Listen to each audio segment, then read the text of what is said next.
I'll bring it out later. You do. I'll bring it out later. Don't. It'll hurt my feelings. I'll bring it out. Don't bring it out. Then I'll have to bring out my 6. All right. It's too much. Something to look forward to.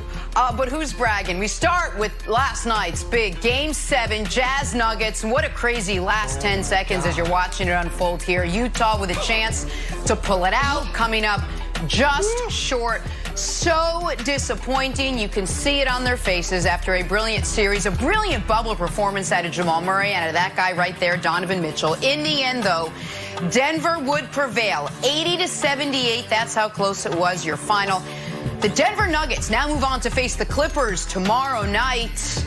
All right, Nick, this was a Nuggets team down 3-1, fought their way back into this series. How impressive were the Denver Nuggets? Well, listen, it's a spectacular comeback. We've only had a dozen of these in the history of the NBA, and I'm a fan of all 3-1 comebacks because it reminds you of the most recent 3-1 comeback prior to this one, which is the greatest moment in sports history. But more importantly than the 3-1 comeback, almost more importantly than the Nuggets moving on, is how this game ended. I'm still in shock over what we saw. You have Donovan Mitchell's having an all-time first round, get back-tapped by Gary Harris. All of a sudden, it looks like, oh, my God, Nuggets are going to be able to run out the clock. And then Jamal Murray, who's having an all-time first round of his own, I don't think it's a horrific mental error, but it's a mental error. He's a 90% free throw shooter. Pull it out, make him foul you.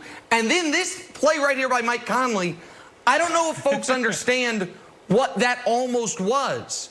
We have only one time ever in NBA history, in a do-or-die game, had a guy make a buzzer beater that is, if he misses, his team's done. If he makes it, his team moves on. That's the Jordan iconic shot over Craig Elo. Even Kawhi's last year, that was a tie game, so if he missed it, they would have gone to overtime. Conley had a chance in this moment to make one of the most iconic shots ever, which would have made Jamal Murray's decision to pass and the missed layup there one of the biggest oh my God moments ever. And it just rolls out. Donovan's calling for the ball. And so the end of this game, Brandon, was bananas. Throughout this game, though, you just said inexperience.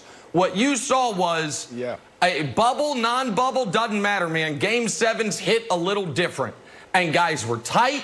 Guys were short on their shots. I know Mark Jones was saying guys were tired.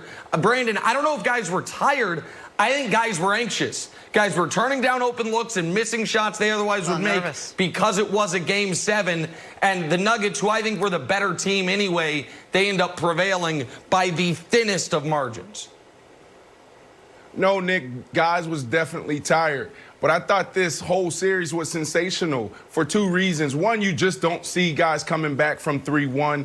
Hey, pack your bags. It's time to go. When you're in a series and you're down 3-1, it's over. But to your point, a dozen teams now have done it. I want to start with the Jazz. Donovan Mitchell was phenomenal. Rudy Gobert was phenomenal. I thought that Donovan Mitchell didn't turn it on until the second half. It may have been a little too late, but when he turned it on, everyone around him took their game to a whole nother level. It shows the impact of a superstar. Jamal Murray, hats off. Great job, kid. But listen, he did not show up last night. It wasn't until the last 2 minutes of the game where he actually was involved, like to a point where he made an impact. I thought Jokic carried this team. This is why he's the face of that team. And it really came down to one play. 27, 28 seconds left. Jokic in the paint, old school basketball, big on big. And he hits a shot that was defended. And I thought that was what star players are supposed to do. A lot of people are missing out on the biggest thing, though, the biggest storyline. Mike Malone, well respected around the NBA. Guys love playing for him. This guy's done a phenomenal job of getting his team here. So, Wiles, I don't know how you saw the game, but I thought it was sensational. I am a little worried about the Nuggets. They did seem tired, Nick. Oh, yeah, the Nuggets are cooked. And after the game, Murray's like, when do we play? To Scott Van Pelt. So I think the Clippers are going to roll, and then before the Nuggets are able to wake up and be like, oh, we're in round 2. Let's wake up.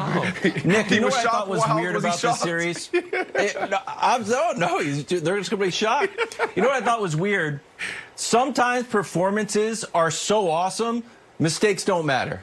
So there's a song by Run DMC. It's called King of Rock. Nick, I think you were about 4 years old when this song was released, but you trust me, there's a song called King of Rock. And with the story goes, every jam that they would play, they'd actually break 2 needles. There's 3 of us, but we're not the Beatles. Problem is, there's 4 Beatles. Everybody knows it. The sound engineer knew it. The record executives knew it. Everyone who ever heard the song knew it. And it doesn't matter. It's an obvious mistake and still an iconic line. It's still fantastic. That's how I view this series for the Jazz. Game 1, Donovan had a horrible mistake with the 8-second violation. They were up 4 with like a minute 39 left. Cost them the game. Game 5, they're up 15. Lost the game. Game 7, Donovan had 9 turnovers and 1 in the last 10 seconds that you saw. And guess what? I don't care. I don't care. It's still such a wonderful performance by Donovan. All that stuff's in the wash. When you look, he scored 254 points, most ever in a playoff series, beat our buddy LeBron James, beat Michael Jordan, beat my buddy T-Mac. It's fantastic. So I know you're going to say, like, but Wilds. If LeBron did this, it would be, buildings would be crumbling. No. I understand. But LeBron's on a different trajectory. Of course. I agree with you. I'm okay with it. I'm all for giving Donovan Mitchell his flowers this morning. Absolutely. But I also want to be fair, real quick, Jenna, to Brandon's point about Jokic. Jokic is a guy that as late as the middle of last season, I was highly skeptical of because, if I'm being totally honest, I'm skeptical of pro athletes that aren't in great shape. And he's never been a guy who's looked to be in great shape. He can barely jump 3 inches off the ground. And I have been critical of him because of that. And I've been concerned that at the end of seasons, is he going to wear down? The answer to that is no.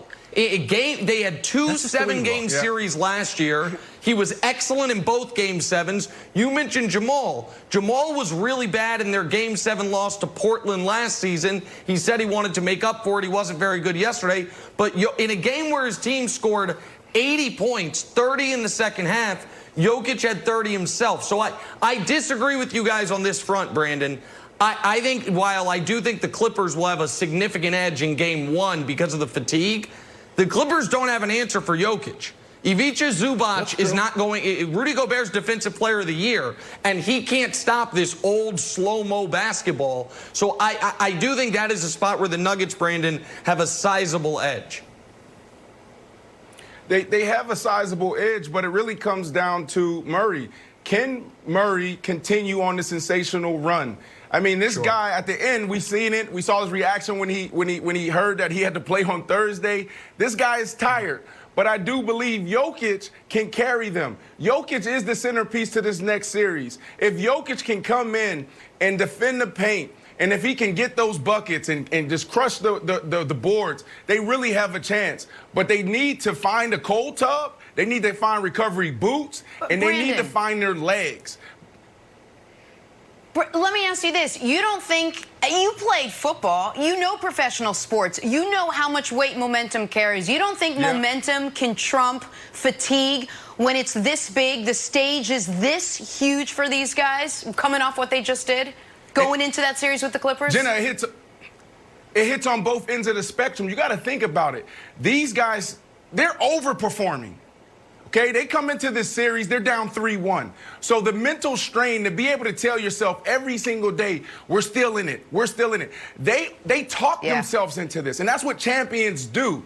So you can also argue that the mental strain from being down 3-1, this performance is emotional, and then also they walked away, they protested, and then they had to restart. So I think that they're mentally drained and also physical. So let's see what happens in Game 1.